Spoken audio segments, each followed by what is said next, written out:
Cerita pengantar tidur penuh motivasi, petualangan, dan kebijaksanaan. Pada suatu malam yang sunyi di kerajaan Baghdad, Raja Harun al-Rashid menggelar pesta besar untuk merayakan ulang tahunnya. Semua pejabat hadir, dari wazir, jenderal, tabib, hingga para filsuf istana. Namun, ketika malam makin larut dan anggur mulai mengalir bebas, tiba-tiba muncul kabar mengejutkan. Kunci gerbang istana hilang. Seketika pesta berubah menjadi kekacauan. Kunci gerbang kerajaan bukanlah kunci biasa.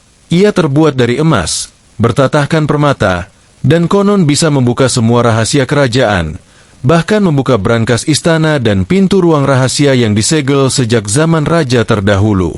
Abu Nawas, yang baru saja datang membawa hadiah sebuah puisi untuk raja, langsung menjadi sasaran. Pasti ini ulah Abu Nawas. Dia memang penuh akal dan suka membalikan keadaan, tuduh seorang wazir yang sering kalah debat dengannya. Raja pun mendesah berat. Ia mengenal Abu Nawas bukan sebagai pencuri, tapi sebagai penggali kebenaran dan penyampai hikmah dengan cara yang tak biasa. Abu Nawas, jika kau tak bersalah, carilah kunci itu. Bila tak bisa kau temukan dalam 3 hari, kau akan dihukum seperti pencuri. Abu Nawas hanya tersenyum tenang. Wahai Paduka, bahkan kunci kehidupan pun bisa hilang bila manusia sibuk mencari pintu kemewahan. Hari pertama, mencari di tempat yang tak mungkin. Abu Nawas tidak mencari di ruang makan, ruang pesta, atau kamar para pejabat. Ia justru menyelinap ke perpustakaan istana dan membuka-buka naskah kuno. Di sana ia membaca sebuah kalimat tua dari leluhur kerajaan. Kunci sejati bukanlah besi, tapi akal yang tak dikunci. Ia pun berpikir, barangkali ini bukan pencurian, tapi ujian. Hari kedua, mencari di dalam diri.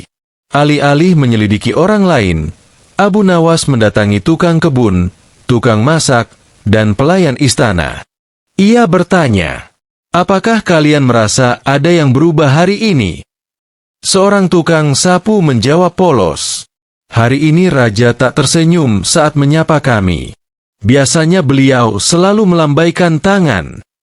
Abu Nawas mengangguk. Senyuman yang hilang adalah kunci yang paling menyakitkan. Ia mulai menyadari, yang hilang sebenarnya bukan hanya kunci emas, tapi kunci kepercayaan, kunci kebahagiaan, dan kunci keharmonisan di istana. Hari ketiga, teka-teki dari langit. Malam ketiga, Abu Nawas berdiri di balkon istana, menatap bintang. Ia lalu menemui raja dan berkata, Paduka, izinkan saya menjawab teka-teki kunci ini bukan dengan tangan, tapi dengan pikiran. Raja tersenyum pahit. Kau hanya punya satu kesempatan.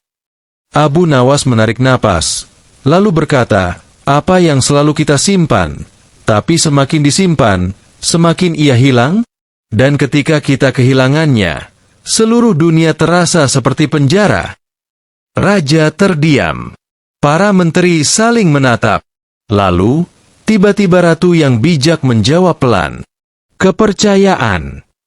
Abu Nawas tersenyum, ternyata, kunci emas tidak pernah dicuri. Seorang pelayan baru, yang takut dimarahi karena menjatuhkan kunci ke sumur tua, menyembunyikannya dan berharap tidak ketahuan. Ia merasa tak akan dipercaya jika mengaku. Abu Nawas membawa semua orang ke sumur, dan meminta si pelayan angkat bicara. Setelah mengaku, raja tidak menghukumnya. Orang yang menyembunyikan kesalahan karena takut, hanya butuh kunci maaf untuk membuka hatinya. Ujar Abu Nawas bijak. Raja sangat terkesan dan berkata, Wahai Abu Nawas, engkau tak hanya menemukan kunci emas, tapi juga mengembalikan kunci keharmonisan dan kebijaksanaan ke dalam istana. Abu Nawas hanya tertawa kecil dan berkata, Paduka, saya tidak mencari kunci itu. Saya hanya mencari apa yang membuat kita kehilangan semuanya. Setelah semua kembali tenang dan sang pelayan memohon ampun, Abu Nawas menoleh kepada Raja Harun al-Rashid dan berkata dengan suara lembut namun menyentuh kalbu. Paduka Raja, Banyak dari kita sibuk mencari kunci di luar, padahal semua pintu besar sebenarnya terbuka dari dalam. Raja terdiam. Para menteri menunduk. Dan seluruh ruangan menjadi hening sejenak. Abu Nawas melanjutkan dengan kisah yang ia sampaikan sebagai perumpamaan. Ada seekor semut yang ingin masuk ke dalam rumah kayu. Ia mencari-cari celah di dinding, memanjat jendela, hingga mencoba menggigit gagang pintu. Ia lelah dan menangis. Namun kemudian datang angin yang membuka sedikit lubang di bawah pintu, dan semut pun masuk. Tapi alangkah terkejutnya semut itu, karena di dalam ternyata tidak ada makanan. Makanan justru terletak di balik rumah, di tempat ia sebelumnya duduk saat menyerah. Abu Nawas menatap para pejabat dan berkata, "Terkadang, kita terlalu fokus membuka pintu yang kelihatan mewah, padahal berkah ada di tempat sederhana yang kita lupakan." Raja bertanya, "Abu Nawas, bagaimana agar seorang pemimpin tidak kehilangan kunci apapun dalam hidupnya?" Abu Nawas menjawab, "Jangan remehkan hal kecil, karena debu di mata lebih mengganggu dari batu di jalan. Berani mengakui kesalahan, karena kunci terbesar dalam hidup adalah keberanian untuk berkata, 'Saya salah.' Dengarkan suara paling lirih, karena jeritan kebenaran seringkali tak berani bicara keras. Berilah sebelum diminta, karena sedekah sebelum diminta membuka pintu-pintu yang bahkan tak tampak oleh mata. Jangan cari kemuliaan dari manusia, sebab penghormatan yang sejati tidak datang dari tahta, tapi dari kebaikan yang tulus." Sebelum malam benar-benar berakhir, Abu Nawas memberikan teka-teki kedua untuk raja dan semua yang hadir. "Apa yang jika kau kejar, ia menjauh. Tapi jika kau diam, ia mendatangimu." Semua bingung. Seorang jenderal menjawab, "Bayangan." Seorang tabib berkata, "Uang." Namun raja hanya diam dan tersenyum. Ia mulai mengerti arah pikiran Abu Nawas. Abu Nawas menjawab sendiri, "Ketenangan jiwa. Semakin kau kejar dengan gelisah, semakin ia jauh. Tapi bila hatimu ikhlas, tenang, dan penuh syukur, ia akan datang tanpa dipanggil." Raja yang terkesan lalu meminta Abu Nawas untuk memimpin perjalanan ke sebuah desa terpencil yang konon menyimpan pintu langit, sebuah gua tua yang katanya bisa membawa orang menemukan rahasia hidup. Abu Nawas membawa rombongan kecil. Setelah 3 hari perjalanan melewati hutan dan gurun, mereka sampai ke sebuah gua tua yang gelap dan sunyi. Di dalamnya ada hanya satu tulisan di dinding. "Barang siapa ingin membuka pintu langit, maka bukalah dulu hatinya untuk menerima semua nasib dengan syukur, dan semua luka dengan sabar." Raja terdiam cukup lama di depan tulisan itu, lalu berkata, "Abu Nawas, kita sering mencari pintu kemuliaan, padahal pintu itu telah lama berada di dalam dada kita sendiri." Abu Nawas menepuk bahu sang raja dan berucap, "Paduka, orang yang tidak memiliki apa-apa namun tetap bersyukur, jauh lebih mulia daripada orang yang memiliki segalanya tapi tetap merasa kekurangan." Malam kembali turun.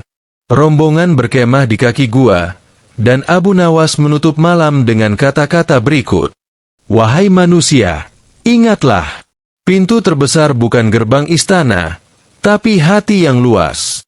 Kunci paling berharga bukan dari emas, tapi dari niat yang tulus. Dan perjalanan terindah bukan menuju kerajaan dunia, tapi kerajaan jiwa.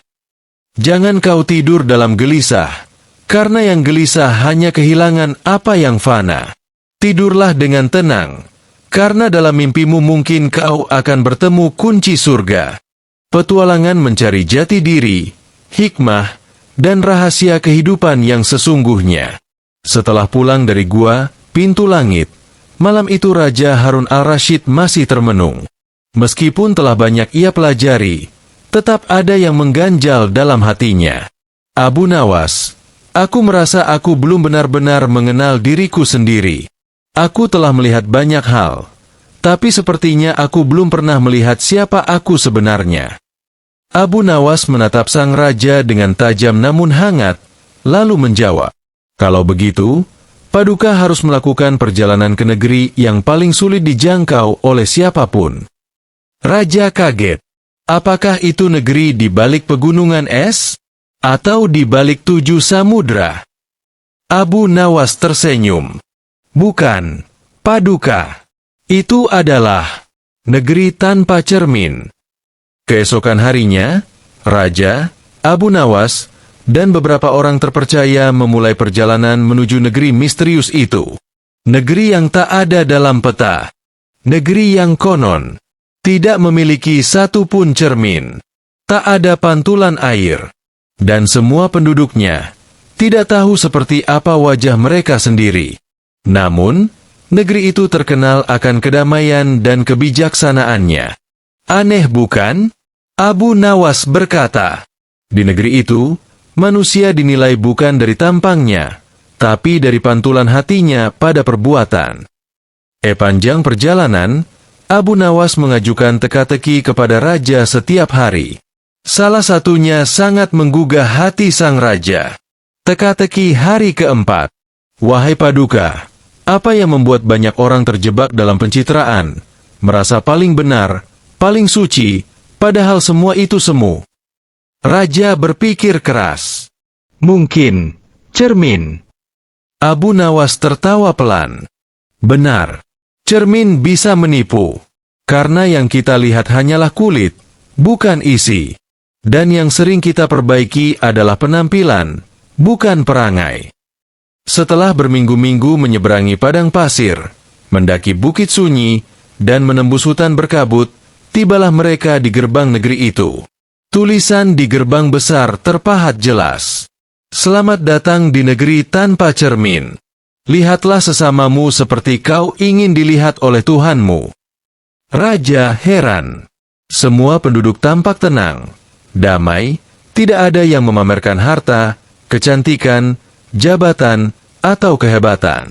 Abu Nawas menjelaskan, karena tak ada yang tahu wajah mereka, maka mereka tak peduli pada penilaian luar. Mereka hidup untuk mencerminkan kebaikan, bukan penampilan. Mereka lalu menemui seorang kakek buta yang katanya paling bijaksana di negeri itu. Raja bertanya, "Bagaimana kalian hidup tanpa tahu rupa kalian sendiri?"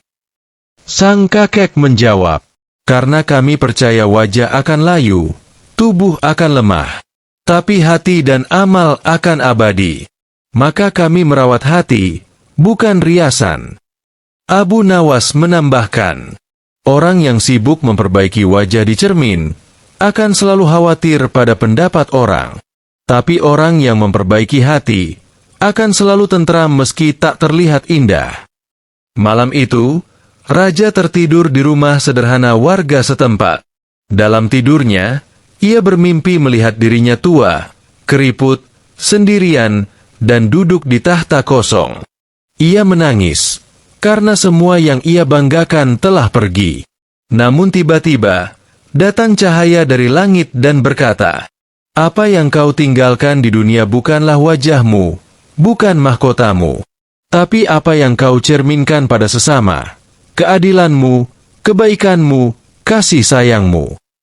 Raja terbangun, dengan air mata yang menetes perlahan. Saat kembali ke Baghdad, raja memerintahkan semua cermin emas di istana diturunkan. Ia berkata, "Mulai hari ini, setiap cermin akan diganti dengan papan tulis amal. Setiap pejabat, setiap hari harus menuliskan satu kebaikan yang ia lakukan." Semua rakyat kagum, dan semua berterima kasih pada Abu Nawas. Sebelum tidur malam itu, Abu Nawas menulis di langit-langit kamarnya sebuah kalimat yang akan ia baca setiap bangun tidur.